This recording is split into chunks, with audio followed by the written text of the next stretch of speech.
Okay, magandang gabi po sa ating lahat. So, mag-umpisa po ulit tayo ng ating gawain para sa discipleship training natin. And ang ating pong pinag-aaralan is how to start your own D group. So, natapos na po tayo doon sa unang stage natin or unang lesson natin, which is how are we going to disciple.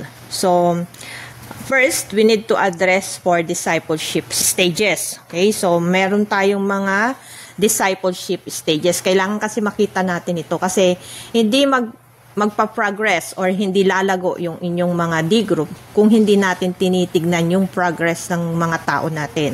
So, ayon sa 2 Timothy 2:2, and the things you have heard me entrust to reliable people who will also be qualified to teach others. So, yan yung napag-aralan natin. Nagre-review pa lang po tayo, okay? So, una, makita dapat natin yung 4 na stages at napag-aralan natin yan. Merong the mother Christian, which is tayo yon, which is what we call the discipleship maker. Ang pangalawa is yung assistant nyo, which is what we call adult Christians based on Timothy or 2 Timothy. And then, we also have, ang tawag natin dito is the teen Christians or teens Christians. Asidas tong mga to, these are the reliable people, which is your future leader to be. So, aside from you already have your assistant, kailangan nakikita nyo na din kung sino yung susunod ng mga assistant. Kasi itong mga assistant nyo is magiging mother Christian din yan pagdating ng panahon. Or i-call yan ng Lord para maging pastor or leader ng isang church. Kaya kinakailangan bilang mga leader or mother leader ng isang church, nakikita nyo yung mga future teens nyo. Okay? And last is the baby Christians or the toddler. These are the new member in the church. Okay, now let's go to how to disciple. So, after noon na napag-aralan natin, nakita natin yung 4 stages of growth.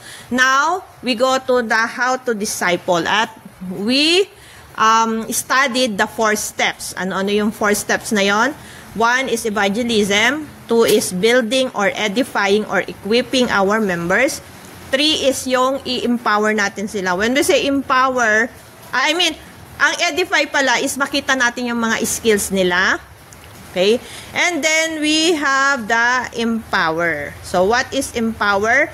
Empower is bibigyan mo sila ng mga series of trainings ng pag-aaral natin para maging leader sila in the future. Now, ang pang-apat is to exalt God. So, we will have this expansion na tinatawag. Magmumultiply tayo. So, after na ma-evangelize mo, maging Christian na sila, maging convert Christians from non-church Christian. Okay? And then, after nun, edify mo sila, tingnan mo anong skills nila, i-correct mo sila sa mga character, i-develop mo sila sa mga character na. And then, empower, turuan mo sila papaano magli-lead someday.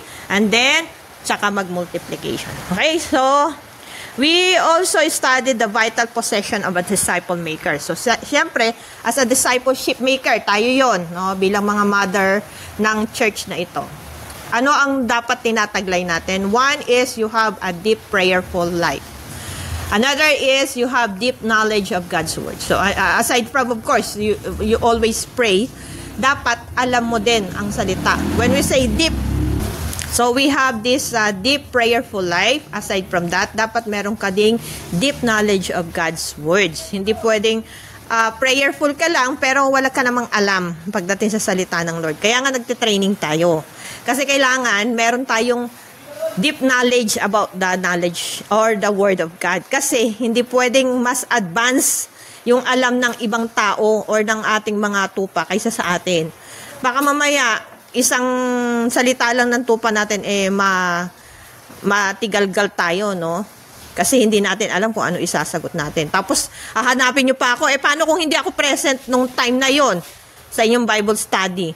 Tapos, imi-message nyo ko. Di natapos na lang yung inyong Bible study group na hindi nasagot yung tanong ng member nyo. Kaya kailangan, meron kayong deep knowledge of God's Word. Another thing na kailangan taglayin ng isang mother ng isang church ay deep commitment and patience. So, kailangan yung commitment mo, kahit anong mangyari, hindi ka aalis. Kahit anong mangyari, hindi mo iiwan tupa mo. Kahit na anong mangyari, susunod at susunod ka pa din. And of course, meron kang patience. Kasi ito talaga yung kailangan pasensya. Dahil pag wala tayong pasensya, madali tayong gi-give up. No? So, kailangan meron tayong patience. And then, another thing is the passion for the church and the lost. Kailangan meron tayong passion. Hindi pwedeng wala tayong pag-ibig sa church. Wala tayong pag-ibig sa lost souls. Alam niyo kung bakit madaling bumibigay sa ministry ang isang leader? Kasi ang ginagawa niya is para magpa-impress lang. Yung ginagawa niya is para lang ma-acknowledge siya na leader or pastor siya. Pero wala naman talaga doon yung passion. When we say passion, kahit na anong mangyari, love mo pa rin ng church. Kahit iniiwan-iwan ka na ng church, kahit talagang sobrang nakakainis na talaga sila, no? Sarap ng tirisin yung mga member. Andun ka pa din. Nagte-take care sa kanila. And that's what we call passion, pagmamahal. Okay? At sa lost soul, tsatsagaan mo yan no? Kapag may love ka, magtsatsaga ka talaga sa kanila. And anointing by the Holy Spirit. Hindi pwedeng larga ng larga. Kinakailangan laging may anointing ng Holy Spirit. Hindi pupunta ng Bible study na walang karga ng Holy Spirit. Madali pong mawawala sa focus ang isang taong nagli-lead ng Bible study kapag wala yung anointing ng Holy Spirit. Kung ano-ano na lang pinagsasabi niyan. Baka mauwi na lang sa kwentuhan at wala na talaga doon sa topic. Wala na, hindi na nakapag-focus.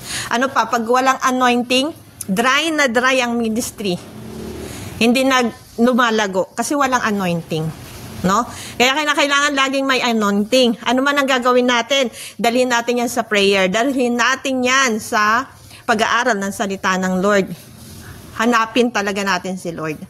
Kasi yun ang magbibigay sa iyo ng anointing.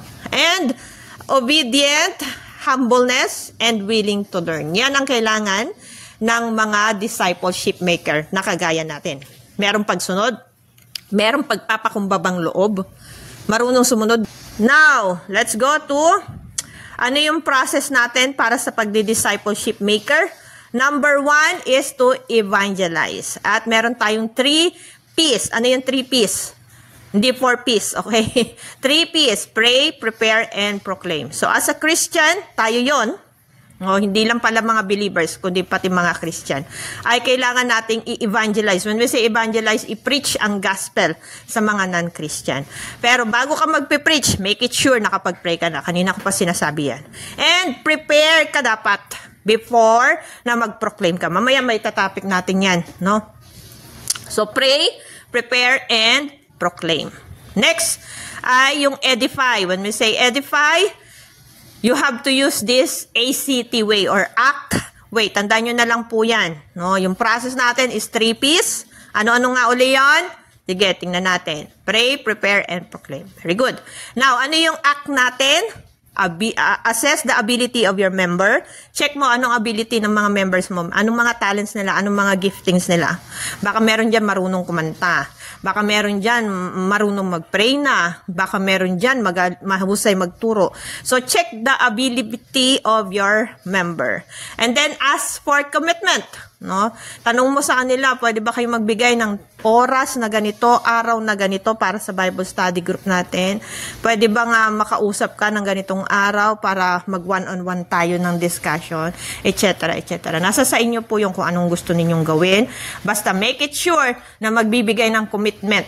And even sa pag-i-evangelize, tatanungin mo muna, gusto mo bang mag-join sa aming GC sa Bible study? Ganun po ang ginagawa ko pag nag-i-invite ako. Pag ayaw, okay, lipat na naman ako ng ibang tao. Hindi po natatapos ang araw ko na hindi ako nag-invite. Araw-araw yan nag-i-invite ako. At yung mga ini-invite ko, ina-add ko yun sa isang GC na ako muna ang mamumuno. Ayaw ko muna ibigay sa inyong lahat. Tsaka na lang, pagka nakita ko na yung commitment nyo. Okay? Next is assign them to simple. So, assign them to simple tasks. When we say simple tasks, prayer, worship. So, hanapin ninyo. Mas maganda nga kung sila mismo ang kakanta eh. Kung manunugtog sila, so hanapan mo siya ng kakanta. Kung marunong naman kumanta, manunugtog pa, eh, di mas maganda. Diba?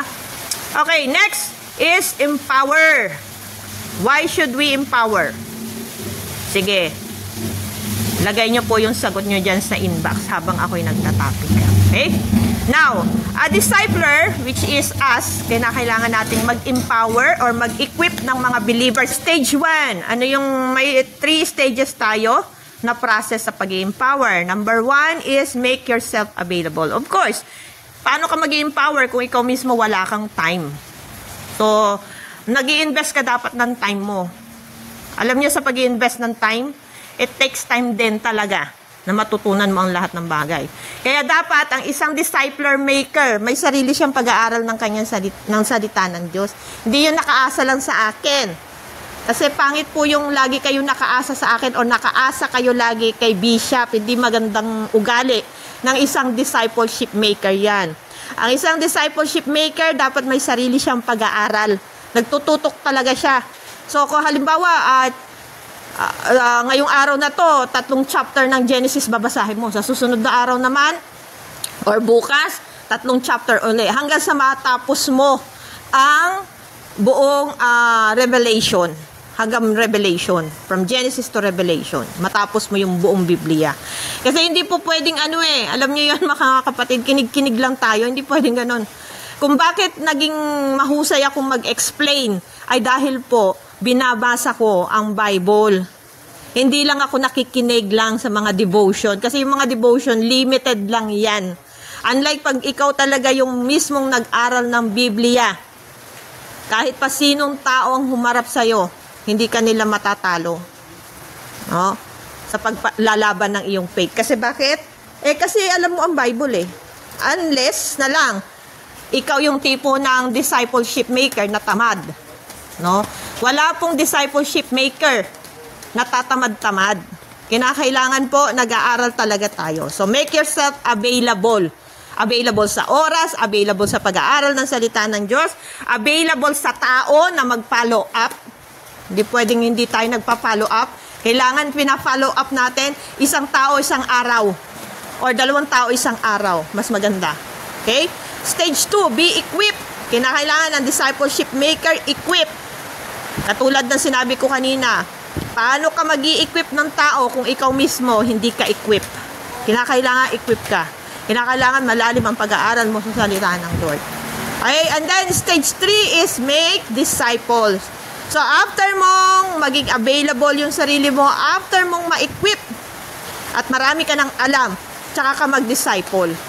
Okay? Ayun, tinatawag nating number 4 is multiplication or multiply. So, tapos ka nang maghanap ng mga new converts, tapos ka nang mag-edify sa kanila, tapos ka na rin mag-empower. And next is yung tinatawag nating exalting God, which is the multiplication. 4 na iyon, no? Kagaya ng pinag-aralan natin nung nakaraan, from group of 6+1, which is andon yung leader. Kaya yan 1 plus 6 is 1 leader plus 6 na member. Kaya pinagawa ko kayo, di ba, ng group na 6 na tao na inyong tuturuan. Sad to say, ang nakasunod lang talaga yung kay Melissa, kay Russell, based on the reports, at itong kay Gina. Ang nakakalungkot na nag-iisa na lang na kinukol ko ng attention ngayon is yung ating KSA, kay Pastora Edna. Sana naman, no, sa dami-dami na napag-aralan na natin, 6 years na tayo, sana naman napapalago na ang grupo.